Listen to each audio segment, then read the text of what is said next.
துவரம்பருப்பு அப்பம். ரேஷனில் வாங்கின துவரம்பருப்பு 1 டம்ளர் இருந்தால் போதும். இந்த மாதிரி செஞ்சு கொடுத்து பாருங்கள். டேஸ்ட்டும் ஃப்ளேவரும் சூப்பராக இருக்கும். பஞ்சு போல் சாஃப்டாக இருக்கும். ட்ரை பண்ணி பாருங்கள். கண்டிப்பாக உங்களுக்கு ரொம்ப பிடிக்கும். வாங்க எப்படி செய்யலான்ட்டு பார்க்கலாம். துவரம்பருப்பு அப்பம் செய்கிறதுக்கு ரேஷனில் வாங்கின துவரம்பருப்பு 1 டம்ளர், இட்லி அரிசி 1 டம்ளர், இது ரெண்டையும் நல்லா கழுவிட்டு 2 மணி நேரத்துக்கு நல்லா ஊற வச்சு எடுத்துக்கோங்க. ஊற வச்ச துவரம்பருப்பில் இருக்கிற தண்ணியெல்லாம் வடிச்சிட்டு ஒரு மிக்ஸி ஜாரில் சேர்த்துக்கோங்க. அடுத்து வாசனைக்கு 3 ஏலக்காய் சேர்த்துட்டு நல்லா ஃபைனாக தண்ணி சேர்க்காமல் இந்த மாதிரி அரைச்சி எடுத்துக்கோங்க.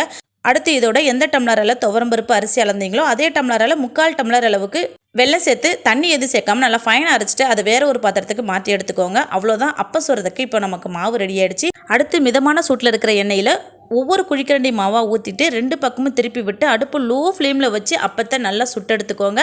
அப்போ தான் உங்களுக்கு துவரம்பருப்பு அரிசி ரெண்டுமே ஒன்று போல் நல்லா வெந்து வரும். இந்த அப்பத்தோட தெளிவான செய்முறை விளக்கம் லாங் வீடியோவில் கொடுத்துருக்கிற லிங்க் கீழே கொடுக்குற செக் பண்ணி பாருங்கள். கண்டிப்பாக உங்களுக்கு ரொம்ப பிடிக்கும். இந்த பதிவு பிடிச்சிருந்தா நம்ம சேனலில் சப்ஸ்கிரைப் பண்ண, லைக் பண்ணுங்கள், ஷேர் பண்ணுங்கள். ஓகே, பாய்.